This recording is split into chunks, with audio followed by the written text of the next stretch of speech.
Hello everyone, welcome on study terminal. RO समीक्षा अधिकारी एवं सहायक समीक्षा अधिकारी के लिए जो अपनी करंट अफेयर्स की सीरीज चल रही थी, उस सीरीज में अपना नवा वीडियो होगा। ठीक है, तो आइए देखते हैं आज के वीडियो के पहले क्वेश्चन को। कह रहा है, हाल ही में चर्चा में रहा जूनो मिशन का संबंध किस ग्रह से है? कौन सा मिशन है? Juno mission. ठीक है, इस वर्ड को आपको माइंड में सेव करना है। अब इस मिशन से रिलेटेड जो हमारे प्लैनेट्स हैं, वो हैं, जो ग्रह हैं वो दिए हैं। शुक्र है, मंगल है, बृहस्पति है, शनि है। तो हमसे पूछ रहा है इस मिशन का संबंध किस ग्रह से है। तो मैं बता दूं पहले, उसके बाद इस बारे में दो बात करेंगे। बृहस्पति ग्रह से जूनो मिशन का संबंध है, और जूनो मिशन जो है वो अमेरिका के यूएसए के नासा से संबंधित है। ठीक है ना, नासा यूएसए की संस्था है, उसने इस मिशन को लॉन्च किया था। अगर बात करें, चर्चा भले ही अभी है, लेकिन ये लॉन्च किया गया था वर्ष 2011 में। ठीक है, इसकी एक विशेषता यह है कि यह पूर्णतः सौर ऊर्जा द्वारा संचालित है। ठीक है ना, सौर ऊर्जा द्वारा संचालित है, सोलर एनर्जी द्वारा। ठीक है, सोलर एनर्जी द्वारा पूर्णतः संचालित है। भारतीय मीडिया ने इस मिशन को काफी ही महत्व दिया था पिछले दिनों। ठीक है, तो इसका जो सही उत्तर होगा जूनो मिशन का बृहस्पति ग्रह से यह संबंधित है। हमारा अगला प्रश्न कह रहा है, वनों पर सहयोगी भागीदारी को लेकर किसकी अध्यक्षता में 16 वैश्विक संगठनों ने वर्ष 2030 तक वनों के लिए कार्यवाही का संयुक्त आह्वान किया है? ठीक है ना, कितने संगठन ने? 16 वैश्विक संगठनों ने 2030 तक कोई टारगेट निर्धारित किया है। ठीक है, तो इसका लीडरशिप किसने किया है, अर्थात नेतृत्व किसने किया है, हमसे पूछ रहा है। हमारा जो पहला विकल्प है उसमें दिया है WTO अर्थात विश्व व्यापार संगठन, अंतर्राष्ट्रीय मुद्रा कोष, तीसरा कह रहा है वर्ल्ड बैंक, और लास्ट में दिया है खाद्य और कृषि संगठन अर्थात FAO। ठीक है ना, फूड एंड एग्रीकल्चर ऑर्गेनाइजेशन। तो इसका जो करेक्ट उत्तर होगा वो होगा खाद्य एवं कृषि संगठन। खाद्य और कृषि संगठन की अध्यक्षता में 16 वैश्विक संगठनों ने वर्ष 2030 तक वनों के लिए कोई कार्यवाही का आह्वान किया है। ठीक है, और ये सतत विकास लक्ष्य 13 से भी संबंधित है। SDG 13 जो है वो इससे संबंधित है, वन एरिया से। ठीक है, SDG 13 इससे संबंधित है। और अगर खाद्य और किसी संगठन की बात करें अगर, तो इसकी स्थापना 1945 में हुई थी, 1945 में हुई थी, और इसका मुख्यालय वर्तमान में इटली के रोम में है। ठीक है, तो इन बातों को भी आपको याद रखना है। और अगर बात करें तो वन कार्यक्रम हेतु वित्त को बढ़ावा देने, संचार एवं जागरूकता को बढ़ावा देने इत्यादि अन्य लक्ष्यों को प्राप्त करने के लिए खाद्य और कृषि संगठन ने इस आह्वान को शुरू किया है। ठीक है, तो आपको इस बात को भी याद रखना है। तो हमारा अगला प्रश्न कह रहा है, हाल ही में चर्चा में रहा मुकुर्थी राष्ट्रीय उद्यान किस राज्य में स्थित है? इस प्रकार के प्रश्न भी आपको परीक्षाओं में 1-2 अंक के मिल जाते हैं। देखिए, कौन सा उद्यान है? मुकुर्थी। ठीक है, तो इस शब्द को आपको सेव करिए। ठीक है ना, अब आप हम सभी को मालूम है कि राष्ट्रीय उद्यानों की संख्या बहुत ही ज्यादा है। इस नाते पेपर के उद्देश्य से हम बस उन्हीं भी उद्यानों को देखते हैं जो कि हाल फिलहाल चर्चा में रहते हैं। ठीक है, तो इस वर्ष या इस लास्ट 2 मंथ में मुकुर्थी राष्ट्रीय उद्यान काफी चर्चा में था। किन कारणों से था, इस पर भी हम बात करेंगे, लेकिन देख लेते हैं कि किस राज्य में स्थित है। तो इसकी जो लोकेशन है वो है तमिलनाडु में। ठीक है, तमिलनाडु के पश्चिमी घाट में यह स्थित है। तमिलनाडु के पश्चिमी घाट में यह स्थित है, और यहाँ की एक प्रमुख प्रजाति अर्थात कीस्टोन प्रजाति जो है, हम सभी को मालूम है क्या है? नीलगिरी। ठीक है ना, नीलगिरी ताहर। ठीक है, नीलगिरी ताहर सभी जानते ही होंगे। और इस नाते यह चर्चा में रहा था कि यहाँ पे अवैध शिकारियों के द्वारा काफी बड़े मात्रा पे इनका शिकार किया जा रहा था। ठीक है, इंटरनेशनल मीडिया ने भी काफी इसको कवरेज दिया था। इस नाते मुकुर्थी राष्ट्रीय उद्यान इस वर्ष काफी हाईलाइट रहा है। तो इसकी जो लोकेशन है वो तमिलनाडु में है, पश्चिमी घाट। यहाँ की जो की स्टोन प्रजाति है वो नीलगिरी ताहर ठीक है। ठीक है, हमारा अगला प्रश्न कह रहा है, हाल ही में किस राज्य के मुख्यमंत्री ने प्रत्येक जिले में कल्याण मंडप की स्थापना की घोषणा की है? किसकी स्थापना की घोषणा? कल्याण मंडप की। ठीक है ना, प्रश्न किससे है और उसका उत्तर क्या है, दोनों को अंतर संबंधित करके हमें लेके चलना है। तो कल्याण मंडप की बात आ रही है तो आप तुरंत सेव करिए, अपने यूपी से संबंधित है। यूपी के मुख्यमंत्री आदित्यनाथ जी ने निर्धनों को या बोले कमजोर वर्गों को वैवाहिक समारोह जैसे उपलक्ष्यों हेतु स्थान उपलब्ध कराने के लिए इस कल्याण मंडप की शुरुआत की है। ठीक है, तो कल्याण मंडप आपको यूपी से संबंधित करके देखना है। यहाँ पे हमारा पांचवा प्रश्न कह रहा है हाल ही में चर्चा में रहा नमो 108 क्या है। नमो 108, ठीक है।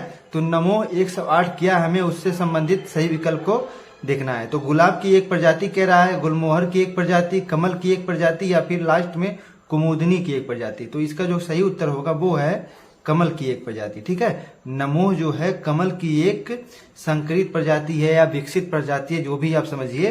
और इसको विकसित करने वाली जो मुख्य संस्था है वो है CSIR, ठीक है। और इसमें इसका साथ दिया है राष्ट्रीय वानस्पतिक अनुसंधान संस्थान, ठीक है ना, जो कि लखनऊ में स्थित है। और CSIR का पूरा नाम होता है council for scientific and industrial research, ठीक है। तो CSIR के साथ राष्ट्रीय वानस्पतिक अनुसंधान संस्थान, जो कि अपने यूपी के कैपिटल लखनऊ में स्थित है, ठीक है। और इसको जो लीड किया है वो CSIR ने किया है। तो नमो की जो है एक कमल की एक प्रजाति है। अगर इसकी बात करें तो ये जो प्रजाति है मूल रूप से मणिपुर में कई वर्ष पहले खोजी गई थी। उसी प्रजाति को और डेवलप करके CSIR वानस्पतिक अनुसंधान संस्थान ने लॉन्च किया है, ठीक है। तो नमो 108 क्या है, कमल की एक प्रजाति है। किसने लॉन्च किया अगर ये पूछता है तो राष्ट्रीय वानस्पतिक अनुसंधान संस्थान। अगर ये नई विकल्प में मिलता है तो आपको केंद्रीय ए वाला मिल जाएगा, council for scientific and industrial research वाला। हमारा छठवां प्रश्न कह रहा है इसरो ने चंद्रयान 3 मिशन के लैंडर तथा रोवर को क्रमशः क्या नाम दिया। लैंडर और रोवर का नाम पूछा है। देखिए सभी को मालूम है, हम सबने काफी बार प्रज्ञान और विक्रम का नाम सुन लिया, लेकिन लैंडर और रोवर अगर हमसे आगे पीछे करके पूछ लेता है तो हम कंफ्यूज हो सकते हैं। इस नाते इसके प्रति भी हमें सतर्क रहना है परीक्षा के दृष्टिकोण से। तो देखिए मैं बता देता हूं, जो लैंडर है उसको नाम दिया गया है विक्रम, ठीक है। और जो रोवर है उसे नाम दिया गया है प्रज्ञान। तो यहाँ हमारा लैंडर तथा रोवर क्रमशः, ठीक है। तो इसका इस हिसाब से ऑप्शन द्वितीय विक्रम तथा प्रज्ञान इज दी करेक्ट विकल्प, ठीक है। तो विक्रम और प्रज्ञान क्रमशः क्या है, लैंडर तथा रोवर। और फिर चंद्रयान 3 मिशन की अगर बात करें तो हम सभी को मालूम है LBM-3 से संबंधित है, ठीक है। LBM-3 या ब्रैकेट में M4 करके आपको दे देगा। और साथ में बात करें तो ये पहली बार साउथ पोल पे चंद्रमा के दक्षिणी ध्रुव पे लैंड किया था। और भी तमाम बातें हैं, ठीक है। तो हमारा अगला प्रश्न कह रहा है भारत ने किस वर्ष तक प्रति वर्ष 5 मिलियन मीट्रिक टन हरित हाइड्रोजन का उत्पादन करने के उद्देश्य से राष्ट्रीय हरित हाइड्रोजन मिशन की शुरुआत की है। हम सभी को मालूम है नेशनल ग्रीन हाइड्रोजन मिशन काफी सुर्खियों में रहा है पिछले कुछ मंथ से। तो हमसे ये पूछ सकता है कि इसका लक्षित वर्ष क्या है, टारगेट ईयर क्या है, ठीक है। तो ये चीज माइंड में आपको सेव कर लीजिए। वर्ष 2030 जो है इसका लक्षित वर्ष है। किसका, राष्ट्रीय हरित हाइड्रोजन का मिशन का, ठीक है। अब क्या है, अगर लक्ष्य पूछता है तो प्रति वर्ष 5 मिलियन मीट्रिक टन, ठीक है। प्रति वर्ष 5 मिलियन मीट्रिक टन का हरित हाइड्रोजन का उत्पादन करना, प्रोडक्शन करना, ठीक है। 5 मिलियन मीट्रिक टन का प्रोडक्शन करना 2030 तक टारगेट किया गया है भारत सरकार के द्वारा, ठीक है। ग्रीन हाइड्रोजन काफी चर्चा में रहा, इससे संबंधित साइंस सेक्शन में आपको करंट से भी प्रश्न मिल सकते हैं। अगला प्रश्न कह रहा है हाल ही में अगस्त 2023 के दौरान उत्तर प्रदेश के किस शहर में चौथी G20 संस्कृति कार्य समूह की बैठक शुरू हुई थी। अब देखिए G20 की मुख्य बैठक शुरू होने से पहले तमाम छोटी छोटी बैठकें देश के विभिन्न राज्यों की राजधानियों में सांस्कृतिक ऐतिहासिक शहरों में संपन्न हुए हैं। तो कुछ बैठक जो कि अपने उत्तर प्रदेश से संबंधित है, अगर हम समीक्षा अधिकारी, सहायक समीक्षा अधिकारी यूपी की अन्य परीक्षाओं की तैयारी कर रहे हैं तो इन बातों को जानना आवश्यक होगा। तो यहाँ पे कह रहा है चौथी G20 संस्कृति कार्य समूह की बैठक, ठीक है। कल्चरल एक्शन ग्रुप की बैठक, ठीक है। इस तरह से भी आपको याद रखना है। इंग्लिश का वर्ड भी अगर दे देता है आपको हिंदी में लिख के तो उससे भी कंफ्यूज नहीं होना है। तो इसका जो बैठक हुआ है वो हुआ है हमारा वाराणसी में हुआ है, ठीक है ना। वाराणसी में हुआ है ये बैठक संपन्न, ठीक है।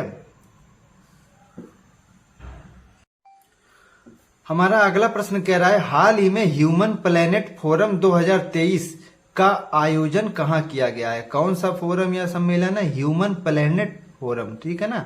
इंग्लिश में कुछ इस प्रकार अगर लिखें, ठीक है ना, अब देखिए मूल रूप से इंग्लिश के ही वर्ड होते हैं, लेकिन इस तरह से मैगजीन में लिखे होते हैं। ह्यूमन प्लेनेट फोरम का आयोजन कहाँ किया गया? तो इसका जो आयोजन हुआ है ना ही पेरिस में हुआ है, ना ही वियना में हुआ है, ठीक है, ना ही न्यूयॉर्क में इसका आयोजन किया गया है, ठीक है ना। यूएसए में, अगर न्यूयॉर्क न दे के यूएसए देता है तो वो भी राइट होगा, ठीक है, न्यू दिल्ली नहीं लगा देना है। Human planet forum New York USA में संपन्न हुआ है।